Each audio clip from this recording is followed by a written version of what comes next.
Full screen. I don't know this.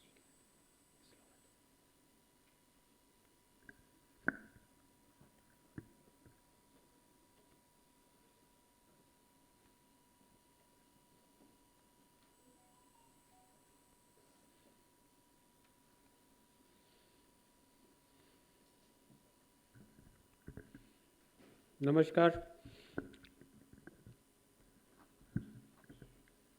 You have to actually look back to look forward. And I was born in the early 60s. तो 70 के दशक की socialism की गरीबी 90 तक first hand देखी है. Before pre-reform India, the socialist India, the planned economy kind of India. From 70s to 90s, I've had first-hand experience. I've seen the emergency. I've seen so many wars that India underwent. Then post-reform India, 91 onwards to now, we have seen, and it's a story of many Indias which we have been able to capture, narrate, and probably make a difference too. Gursharan talked about spine or courage. I think there are two more factors that have defined our work in these more than 25 years, which is consistency and credibility. सरकार बदलने के बाद हम लोग गाना नहीं बदलते, which is a malaise that you find with a lot of institutions, a lot of people. We don't do that. And why we don't have to do that is very simple, because we come from the side of people of India. We are saying inclusive growth means a growth that is poverty alleviating.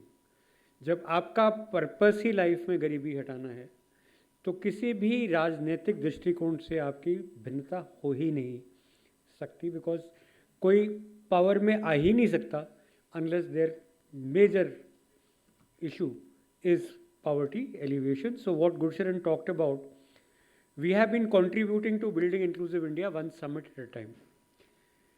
Everyone thinks government is all powerful, government has the capability, but the problem is government also lacks capacity. Lot of input has to come from outside.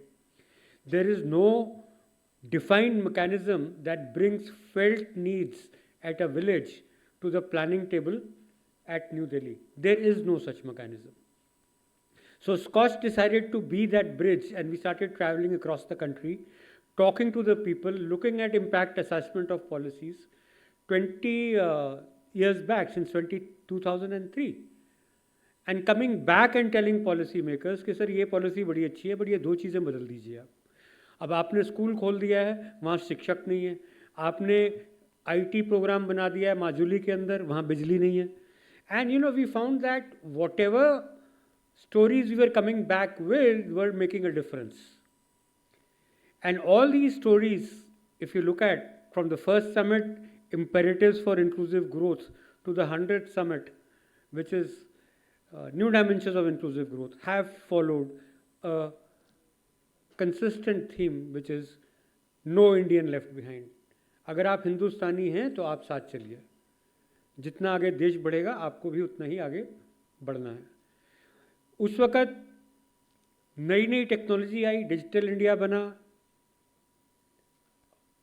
उस वक़्त ये comprehension नहीं थी कि digital India और ये e governance है, subject किसका है. तो एज ऑलवेज एक मंत्रालय को दे दिया गया. And it was Scotch that brought to the table that e-governance basically means citizen-centric governance, and it is governance. E is just an overlay. It is no different. And unless and until it percolates down to departments, to states, to Panchayati Raj institutions, that would not happen. And it took us 5 or 6 years of consistent attempts with the policy makers to make this happen. And then it transformed into Digital India with mission mode projects and so on. So before Digital India, there was NEGP. So that transition story at every step we have helped. The second thing that we did was that we looked at early successes. We went to back and beyond of, nowhere practically in India. And we looked at people who are making a difference, using technology as a tool, delivering better governance. When I was doing research for this speech, I came across Mr. Sanjay Jaju hain. He is now Secretary INB. He had, as a DC, he had applied for a Scotch Award. And, we have that paper with us, that he had done this rural e-seva, and what did it change, and he went on to win the award. So, those are the kind of interventions. People जो कहीं बैठा है, कोई मणिपुर में बैठा है, कोई माजुली में बैठा है, कोई उत्तरकाशी में बैठा है, we started identifying these beacons of hope. We've called them beacons of hope.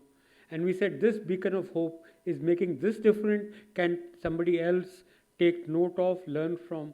And we started giving them national visibility. You see, our visibility is very high.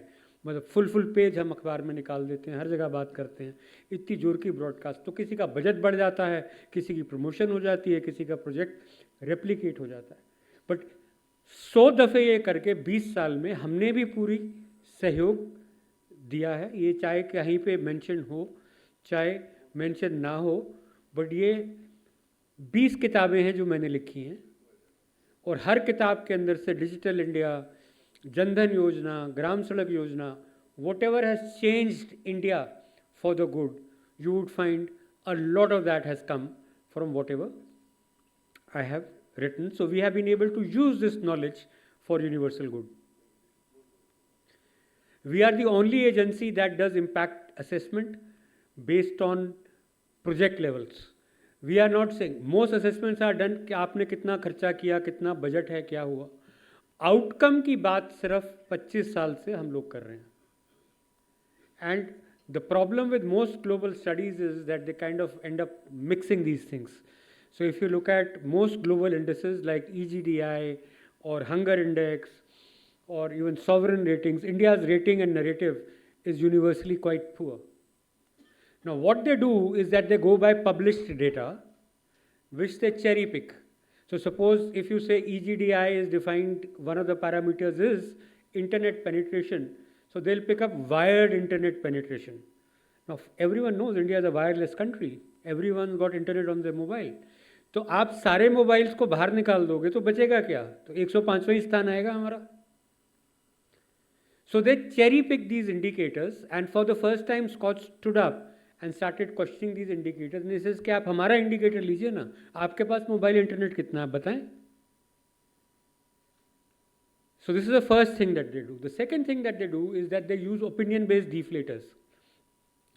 What is the state of democracy in India? What is the state of human rights? After the published report, they use a deflator which is questionnaire. अब वो questionnaire क्या है कि आपके 10 मित्र हैं दिल्ली में. अमूमन ये इकोसिस्टम ऐसा है, हालांकि I have nothing against them, it's left liberal ecosystem. तो अगर आप बता दें कि ये कौन से 5 लोग हैं जिनसे आपने क्वेश्चनर भरवाई थी, तो उसका जवाब क्या होगा मैं खुद ही बता दूंगा आपको, मेरे को पढ़ने की भी ज़रूरत नहीं है. So is there any scientific methodology in which you have chosen the respondent who are telling you that. So we were looking at another index, freedom of press index, and उसमें freedom of press जी हमारा तो पाकिस्तान और Gaza से भी ख़राब है. तो हमने कहा ये तो अजीब सी बात है. तो इनमें से कि कौन लोग हैं जो मतलब पब्लिक परसेप्शन में सरकार के खिलाफ सबसे ज़्यादा बोलते हैं. तो आप रवीश कुमार को ले लीजिए, आप बरखा दत्त को ले लीजिए. एक हमने पूरी लिस्ट बना दी और एक पैरामीटर बना दिया कि इनके अगेंस्ट कितने ED के केस हैं, कितने FIR हैं, कितने थे 0. इनके ऊपर प्रेशर पड़ा, इनके ऊपर अत्याचार हुआ, मेरे पे भी अत्याचार हुआ, मैंने भी सरकार के खिलाफ बोला, मेरा भी कुछ हुआ. तो मेरे पास रिकोर्स क्या था? कोर्ट था, FIR था. ये सब हम कर सकते हैं ना. इन लोगों ने कितने FIR लॉन्च किए, कितनी दफ़े कोर्ट में गए. मुझे पब्लिश डेटा ऐसा कुछ नहीं मिला. हो सकता है कि उन्होंने किए हों, बट अगर आप जर्नलिस्ट हैं तो आपके अधिकार एक ऑर्डिनरी सिटीजन से ज़्यादा हैं क्या?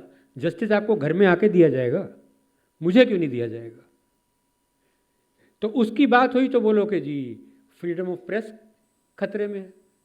और प्रेस फ्रीडम सब्जेक्ट किसका है, स्टेट का है कि सेंटर का है? So these are the things that you have to question common sensically, and it is not that I am talking this to support the current government, or I used to talk like this even for the last government, and I have said NREGA is a very good scheme. जब लोग बोलते थे कि cash but रहा है, I have said PMGSY is a very good scheme. I had said that Swabhiman is a very good scheme, and all of that is documented, and case studies from those days are also documented. So courage, consistency and credibility, because whatever we say comes out of knowledge. So this was the report that we came out with on employment, because ये जो organized sector है हमारा, वो self employment को employment मानता ही नहीं है. Now America is an organized economy, EU is an organized economy, so practically everybody works for Microsoft, Amazon or some big corporation or the other. India में ऐसा हो सकता है क्या? नहीं हो सकता ना. तो जो एक ड्राइवर है, या किसी का पॉटरी मेकिंग यूनिट है, या किसी का ब्यूटी पार्लर है, या किसी की कपड़े की दुकान है, उसको आप रोजगार क्यों नहीं मानते? ना उसको रोजगार माना जाता है, ना उसको गिना जाता है. तो ये सब हमने गिन के बता दिया कि कितने रोजगार हुए out of the new schemes. मुद्रा योजना हो गई, जनधन योजना हो गई, SHG फॉर्मेशन हो गई, इतना सारा इंफ्रास्ट्रक्चर पे स्पेंडिंग हुआ जो कि पहले नहीं हुआ था, उसमें कितने परसेंटेज क्रिएट हुए.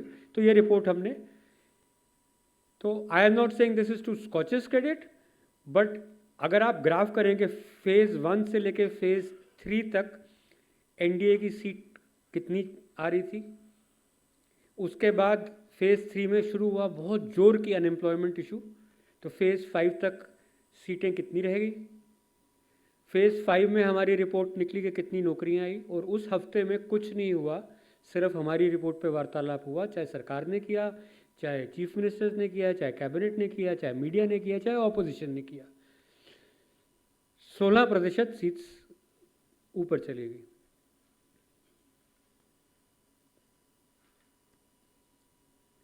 इसी तरीके से एक बिजनेस की बेइज्जती करने का हमें शौक है यहाँ पे. मतलब पुराना बॉलीवुड रोटी कपड़ा मकान के ज़माने से है, बिजनेसमैन है तो चोर है. पहले टाटा बिरला को चोर बोलते थे, अब अडानी अंबानी को बोलते हैं.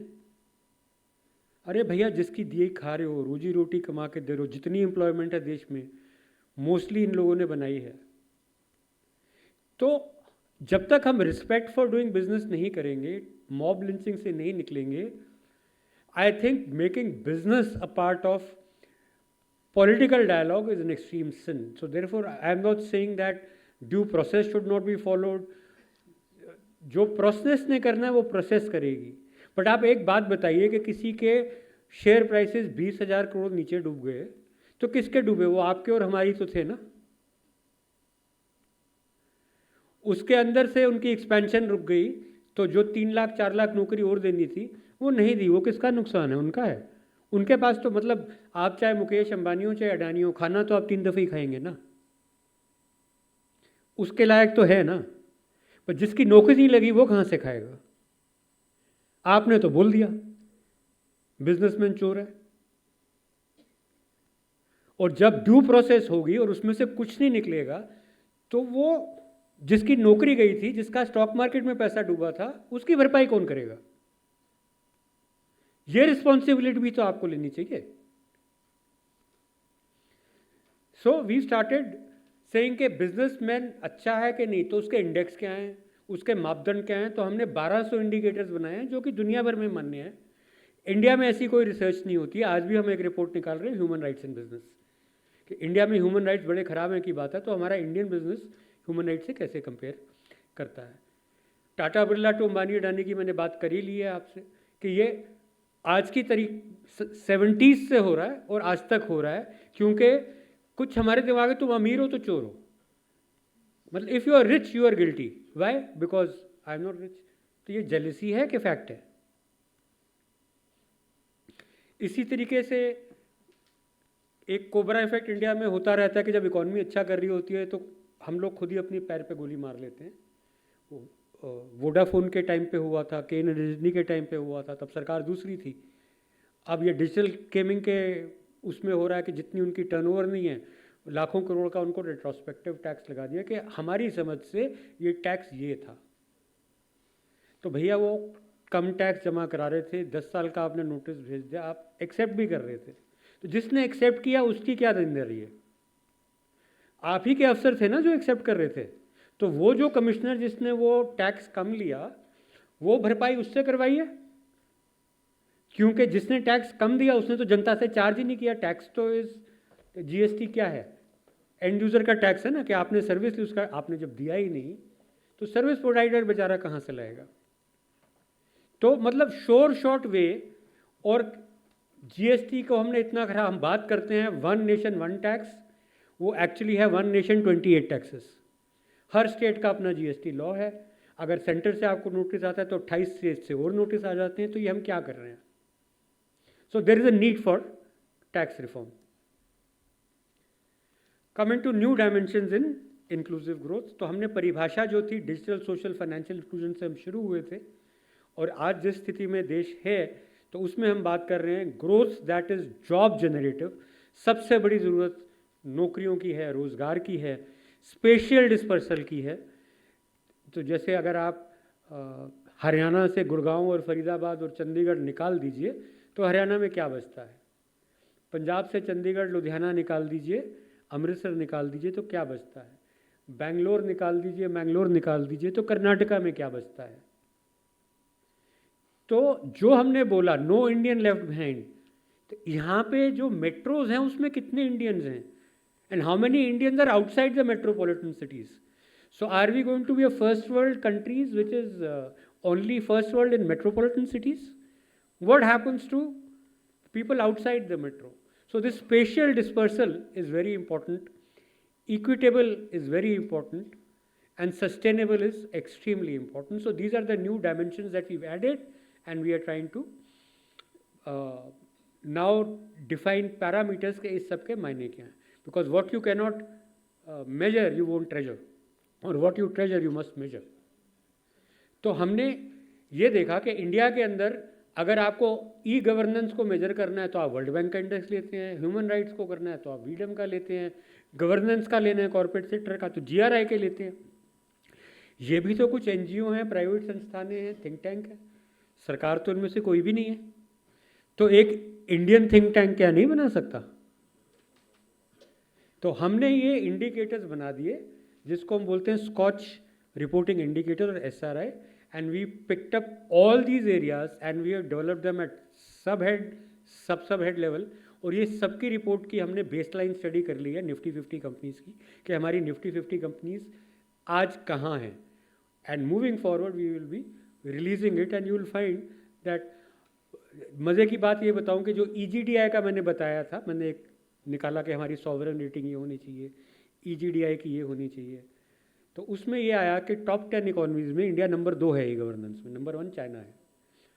अभी 15 दिन पहले एक इक्रियर की रिपोर्ट आई है तो उन्होंने बोला इंडिया नंबर 3 है, नंबर 1 यूएस है।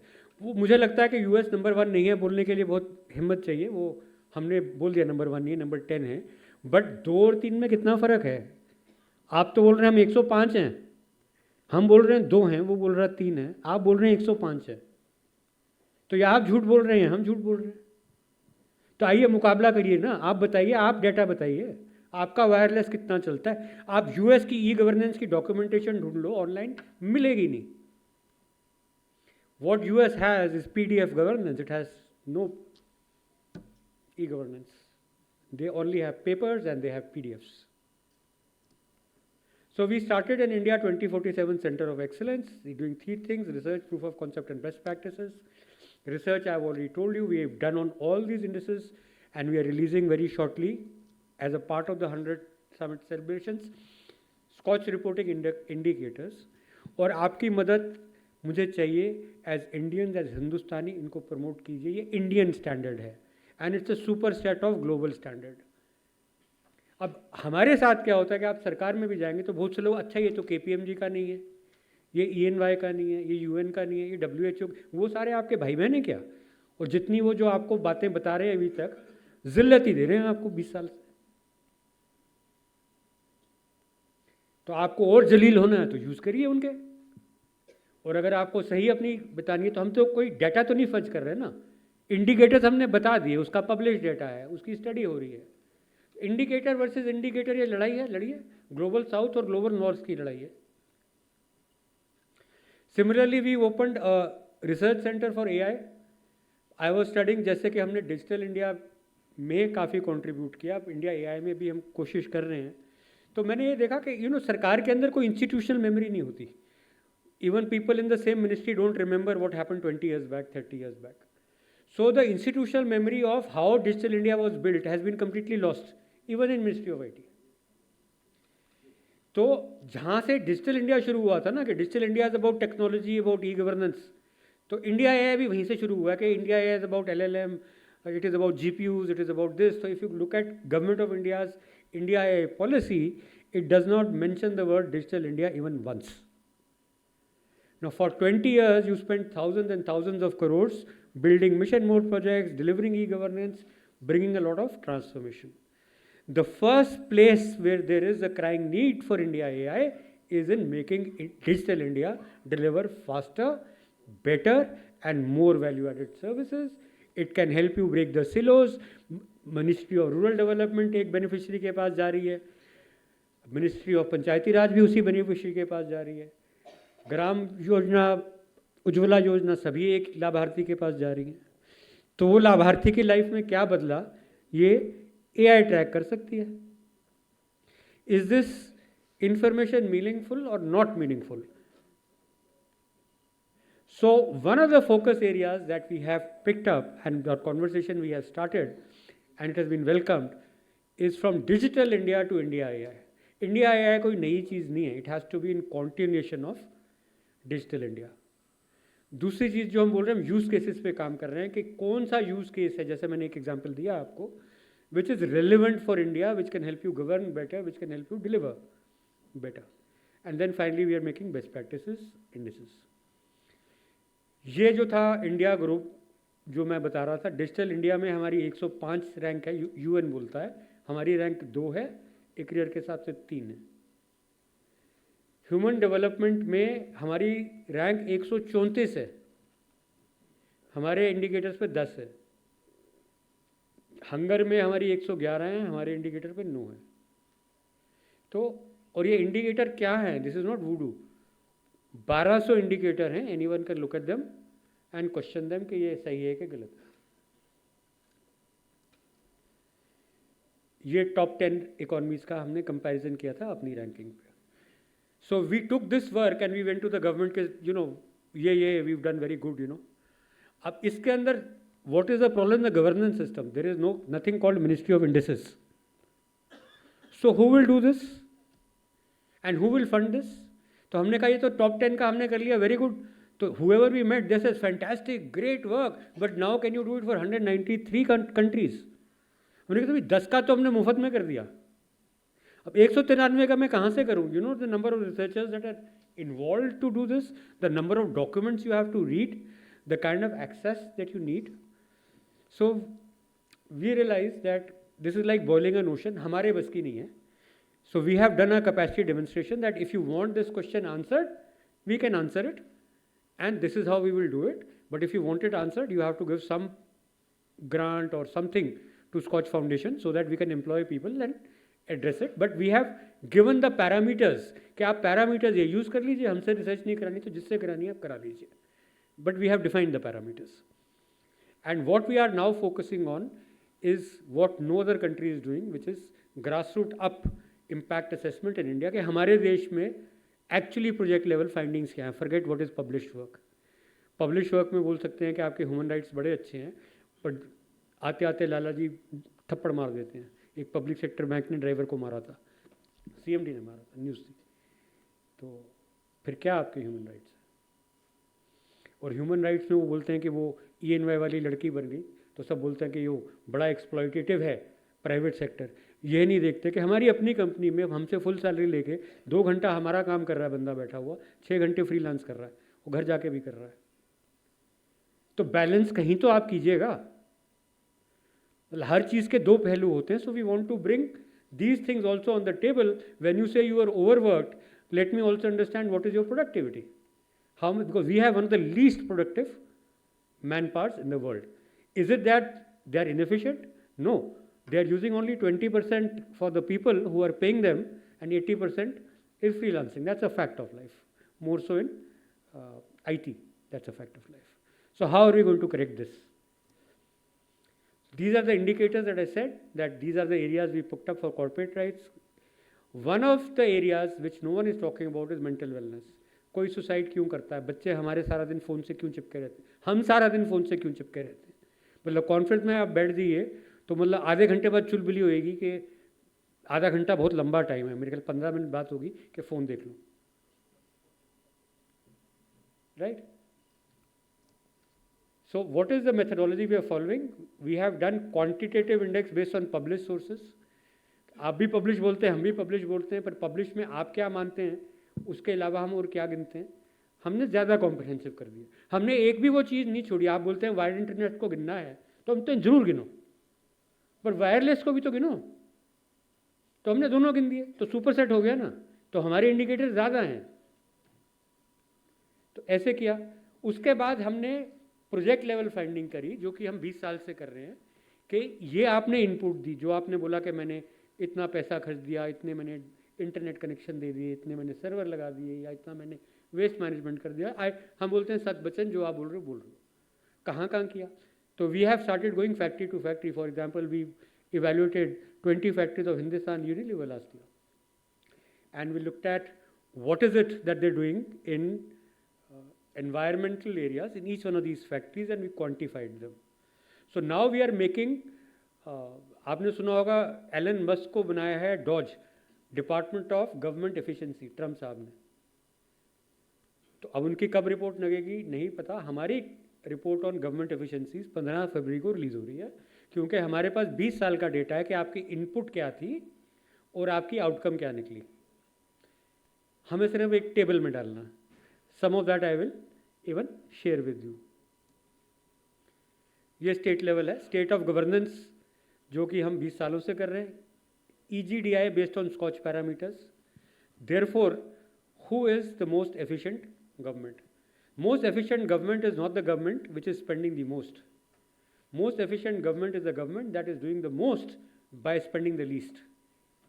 And the most efficient government as per this in India, number 1 is Odisha, number 2 is Uttar Pradesh, number 3 is Andhra Pradesh. इसमें ये जो normally leading states, Karnataka number 11 पे आ रहा है.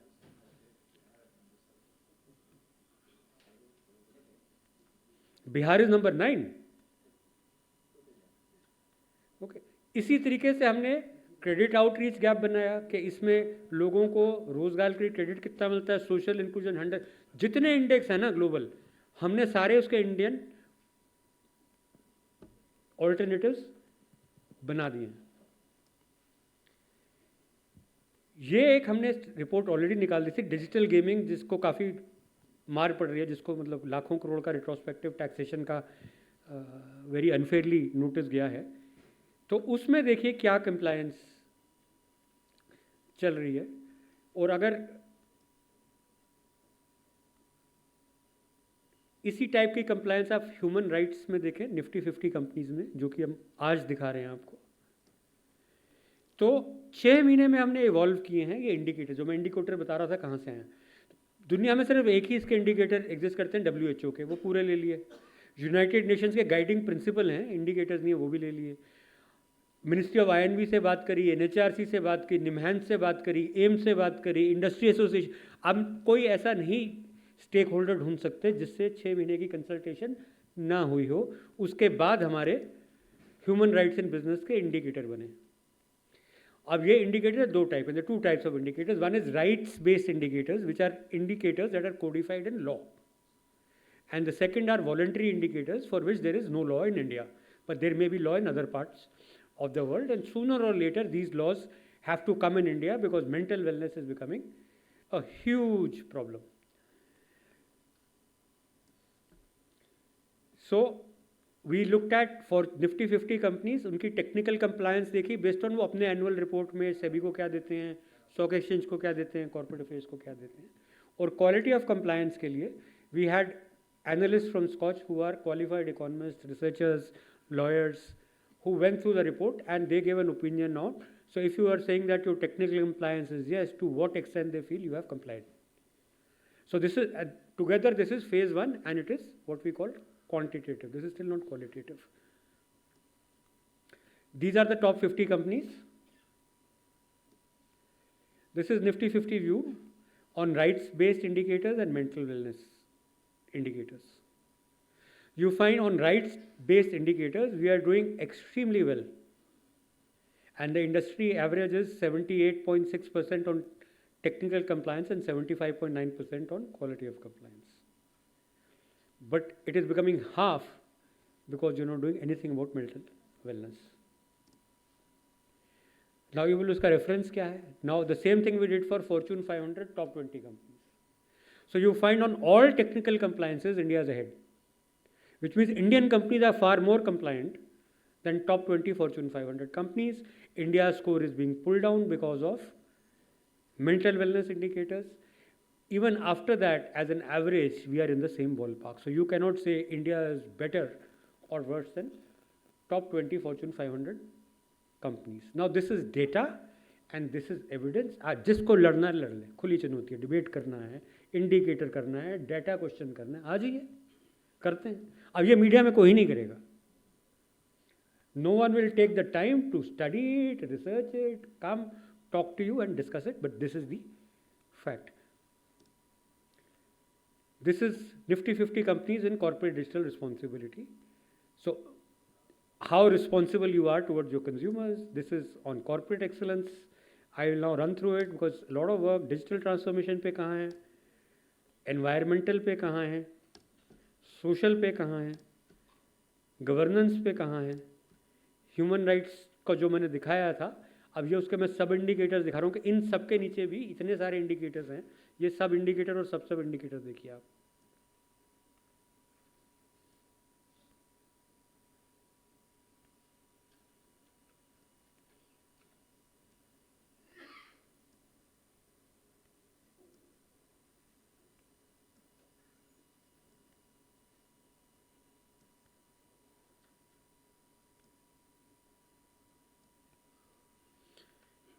इतना सारा काम हम लोग कर चुके हैं, अपने बलबूते पे किया है, अपनी फंडिंग से किया है.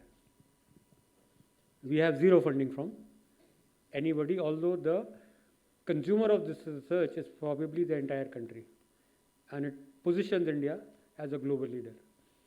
These are some of the projects that we are working on. Federalism, GST and digital natives. Can India take the leadership? Retrospective taxation. So this paper is being led by Dr. M. Govinda Rao, who's here on stage. He's the biggest authority on the subject.